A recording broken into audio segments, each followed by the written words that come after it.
आनंद उत्सव अनहद की धारा, आनंद उत्सव अनहद की धारा। सोपान है। साधना क्या है? स्वयं से जुड़ना साधना है। इसके 4 सोपान हैं। क्या क्या है? शास्त्रतः, जिसको सूफीज़्म में शरीयत कहते हैं, सनातन वाङ्मय में इसको शास्त्रतः कहते हैं। अर्थात धर्म शास्त्रों का अध्ययन करो, बुद्ध पुरुषों ने क्या वचन कहे हैं उनका अध्ययन करो, ताकि तुम्हारे भीतर प्यास पैदा हो। अब तक क्या कहा गया है पहले बुद्धि से समझो उसको। दूसरा क्या है? सत्संगतः, सूफी मत में इसको तरीकत कहते हैं।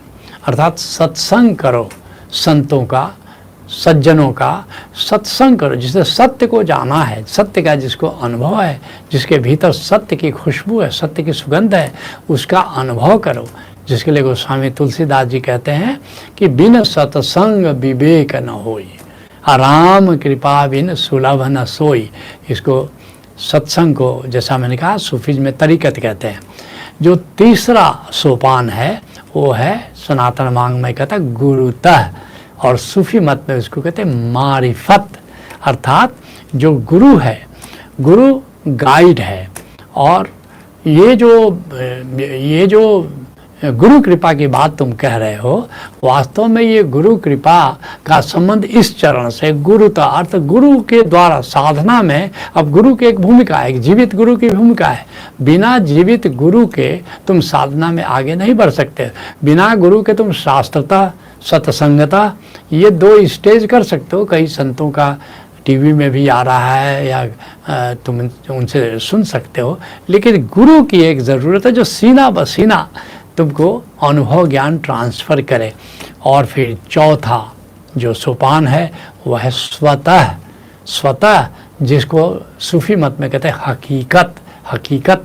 अब यहाँ पर अब गुरु तो केवल गाइड है, गुरु तो केवल पथ प्रदर्शक है, लेकिन चलना स्वयं है। कहाँ से कहाँ तक चलना है? उपनिषद के ऋषि से उसका शिष्य पूछता है कि गुरुदेव चलना है, कहाँ से कहाँ तक चलना है? ऋषि कहता असतो माँ सदगमय, असत से सत्य की यात्रा पर चलो। तमसो माँ ज्योतिर्गमय, अंधेरे से उजाले की ओर चलो। और फिर मृत्योर माँ अमृतम गमया, मृत्यु से अमरत्व की यात्रा पर चलो। तो ये अपने चलना है। गुरु गाइडेंस देगा, लेकिन चलना स्वयं ही है। इसको कहते हैं स्वतः, अर्थात हकीकत का स्टेज। तो अब ये समझते हैं कि गुरु कृपा क्या है, किसको कहते हैं गुरु कृपा। तो गुरु कृपा के 7 मुख्य सोपान हैं। आओ उन 7 सोपानों से परिचित होते हैं कि गुरु कृपा क्या है। पहली बात, पहला सोपान है शिष्य के रूप में गुरु तुमको स्वीकार किया, ये गुरु की कृपा हो गई। सभी इतना आसान नहीं है। मैं बाबा भजन ब्रह्मचारी बंगाल के संत, उनके पास जाता था। एक व्यक्ति आया, वो मेरे ही, उस समय मैं धनबाद में रहता था, वहीं का वो भी था, मैं इसको जानता था, मेरे घर आता जाता था। एक साधक था, तो वो गिड़गिड़ा रहा था कि बाबा कई बार मैं आपके पास आ चुका, मुझे शिष्य स्वीकार कर लीजिए। बाबा भजन ब्रह्मचारी ने कहा कि नहीं, तो दुष्ट छेले, तो दुष्ट आदमी है, बंगला बोलते थे वो, कि कभी तू शिष्य बनने लायक नहीं है। काफ़ी गिड़गिड़ाया, लेकिन उन्होंने भगा दिया। जब वो चला गया तो मैंने कहा कि बाबा, एक हमारे गुरु हैं, ओशो हैं, जो चाहता है उसी को शिष्य स्वीकार कर लेते हैं। बोला कि तुम गुरु बनने का मतलब समझता है? उनकी नहीं बाबा, आप बता दीजिए। बोले उसकी जिम्मेवारी लेनी पड़ती है।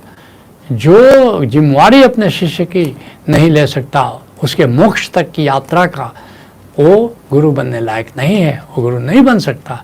तो ये बहुत बड़ी जिम्मेवारी है, और गुरु ने तुमको शिष्य के रूप में स्वीकार कर लिया तो समझ लेना कि उसने कृपा की। और जैसे मान लो कि शिष्य नहीं है मोक्ष प्राप्त किया, शिष्य बुद्धत्व को उपलब्ध नहीं हुआ, तो फिर गुरु तब तक मुक्त नहीं होता जब तक कि शिष्य को किसी जीवित गुरु के पास वो भेज न दे। इसलिए जो परम गुरु हो गए अपने शिष्यों को किसी जीवित गुरु के पास प्रेरणा दे करके भेजते हैं। तो पहली कृपा शिष्य के रूप में तुमको स्वीकार किया। और दूसरी कृपा क्या है? जब शिष्य को गुरु ने ध्यान से, प्रज्ञा से निर्मल करना शुरू किया, जब क्लीनर का काम शुरू कर दिया उसने। कबीर साहब कहते हैं गुरु शिष्य, गुरु धोबी शिष्य कापड़ा, गुरु धोबी की तरह है, शिष्य कपड़े की तरह है। तो उसको क्लीनर का काम करता है, धोबी का काम करता है, तो ध्यान से प्रज्ञा से उसकी चेतना को निर्मल करता है। और फिर जो तीसरा सोपान है गुरु कृपा का, वह है ओंकार का ज्ञान देना। ओंकार का ज्ञान, यहाँ गुरु रंगरेज बन जाता है, यहाँ डायर बन जाता है गुरु, जिसके लिए कबीर साहब कहते हैं सदगुरु है रंगरेज चुनर मेरी रंग डाली। मेरा सदगुरु रंगरेज है, मेरी चुनर उसने ओंकार के रंग से रंग दिया है। तो तीसरा कि ये जो ओंकार का ज्ञान देना, ओंकार का ज्ञान देना, ये ओंकार का ज्ञान देना क्या हुआ कि ये हमारे भीतर आत्मा का संगीत गूंज रहा है, अनाहत नाद, दिव्य नाद, डिवाइन साउंड, अनेक प्रणव, उद्गीत, सदाए आसमानी, बांगे आसमानी, अनेक अनेक नाम है। ओंकार का ज्ञान अगर तुमको दिया तो समझा कि गुरु ने अहेतुकी कृपा कर डाली, वो रंगरेज बन गया तुम्हारे लिए, तुम्हारी चूनर उसने रंग डाली। तो ये बात महत्वपूर्ण है, जिसके लिए यारी साहब कहते हैं तब तक लगी खोज चला जावे जब तक मुद्दा नहीं हाथ आवे। तब तक खोज पर चले जाओ जब तक कि ये मुद्दा क्या है, ओंकार है, जब तक कि इसका ज्ञान नहीं हो, क्योंकि यहाँ से अनुभव ज्ञान शुरू होता है। और जिसके लिए उपनिषद कहते हैं, निर्वाण उपनिषद, केवल उपनिषद कहते हैं ओंकार का ज्ञान किसी शिष्य या पुत्र को दिया जा सकता है। अर्थात कि गुरु ने तुमको ओंकार का ज्ञान दिया तो अपना सदशिष्य माना, अपना पुत्रवत माना, तब तुमको उसने ओंकार का ज्ञान दिया। और तुमको जानकर आश्चर्य होगा कि ओशो ने किसी को ओंकार का ज्ञान नहीं दिया, क्योंकि ओंकार का ज्ञान देने के पहले बड़ा ज़रूरी है कि कोई सदशिष्य तो हो, कोई पात्र तो हो। सबको कैसे ओंकार का ज्ञान दिया जा सकता है। स्वयं सूफी बाबा ने 16 साल तक इंतज़ार किया, और इसलिए जब मुझे ओंकार का ज्ञान हुआ गुरु नानक देव जी की कृपा से, तो मुझे रोष आया उन पर कि बाबा मैं 16 साल से आपके पास आता था, लेकिन आपने ज्ञान नहीं दिया। उन्होंने कहा मैं भी 16 साल से इंतज़ार कर रहा था कि तुम सवाल पूछते थे, मानसिक खुजली, जिज्ञासा ही जिज्ञासा, मैं तो जवाब देता था ना जी। मैं कहा जी बाबा, लेकिन तुमने ये कब पूछा मुझसे कि जो मेरे लिए उचित है वो आप दे दीजिए, जैसे तो तुम करते मैं ओंकार का ज्ञान तुमको दे देता। तो ये बड़ी बात है, बड़ी कृपा है कि गुरु तुमको ओंकार का ज्ञान देता है। कबीर साहब ने जब धर्मदास को ओंकार का ज्ञान दिया तो कहा धर्मदास तो है लाख दुहाई, सार वस्तु बाहर नहीं जाई। तो बड़ी कृपा की बात है कि कोई गुरु तुमको ओंकार का ज्ञान दे। और फिर अगला चरण है चौथा सोपान क्या है, समाधि का ज्ञान दे। कैसे अंतर आकाश, कैसे आत्मा को जानो, कैसे आत्मा के साथ ऐसे एक हो जाए कि बस बोध मात्र बच जाए और कुछ भी ना बचे। जैसे नमक की डली जो है वो पानी में घुल जाती है, पता ही नहीं चलता है नमक कहाँ पानी कहाँ, इस तरह की स्थिति आ जाए, उसको समाधि की स्थिति कहते हैं। तो ये चौथी गुरु कृपा है। और गुरु कृपा का 5वां सोपान है कि परमात्मा का ज्ञान दे, ब्रह्म का ज्ञान दे, और ब्रह्म के सुमिरन में जीने की कला बताए। तो समझ लेना कि ये गुरु कृपा का 5वां सोपान है। 6ठा सोपान क्या है, वो तुम्हारे लिए साधना का आयोजन करता है, यात्राओं पर तुम्हें ले कर चलता है। नानक देव जी, कबीर साहब, स्वामी रामानंद, पुराने संत यात्राओं पर ले चलते थे, तीर्थ यात्रा के बहाने ले जाते थे, सत्संग करते थे, सीना बसीना ज्ञान देते थे। तो इस तरह से आयोजन करते थे। या कार्यक्रम, जैसे ओशोधारा ने 28 तल के कार्यक्रम और प्रज्ञा कार्यक्रम कितने निर्मित किए हैं, ताकि इनके माध्यम से, कार्यक्रमों के माध्यम से तुमको आगे की यात्रा पर ले जाए। तो ये गुरु कृपा है। और फिर जो 7वां जो गुरु कृपा का सोपान है, वो शिष्य मार्ग से अटक जाता है, मार्ग में भटक जाता है। तो अटकाव और भटकाव से रक्षा करना भी ये बड़ा मुश्किल काम है, ये बड़ा मुश्किल काम है। ये भी गुरु कृपा है। चीनी कहावत है कि 100 चलते हैं तो कोई एक पहुंचता है, 99 तो रास्ते में ही भटक जाते हैं। तो इस तरह से तुम्हारे अटकाव और भटकाव, और ये बात बिल्कुल ठीक है।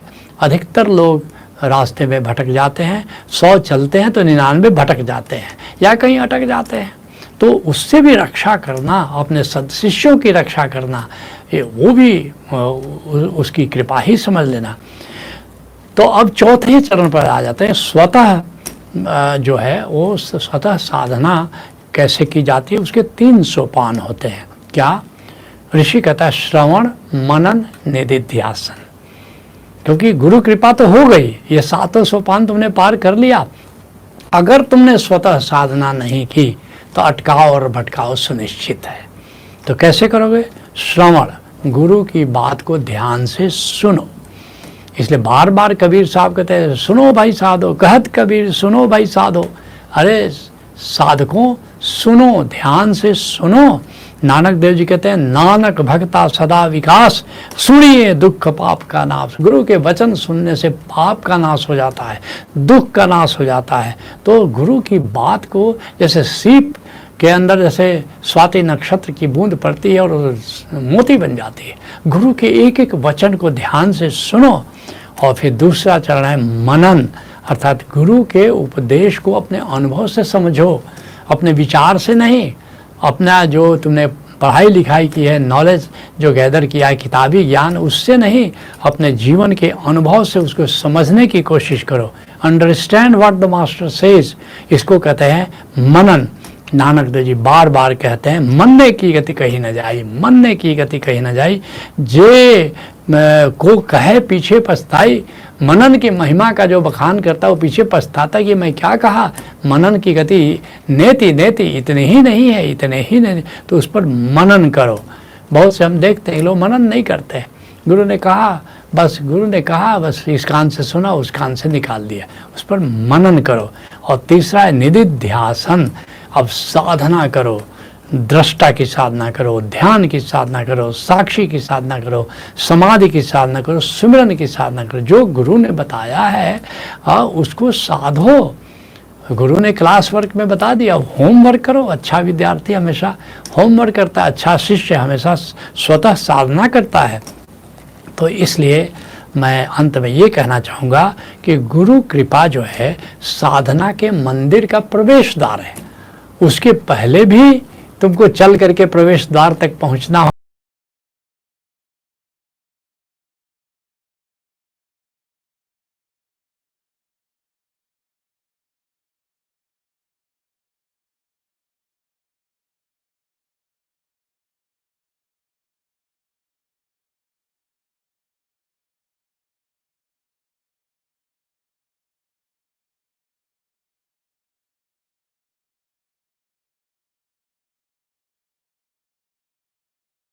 आनंद उत्सव अनहद की धारा,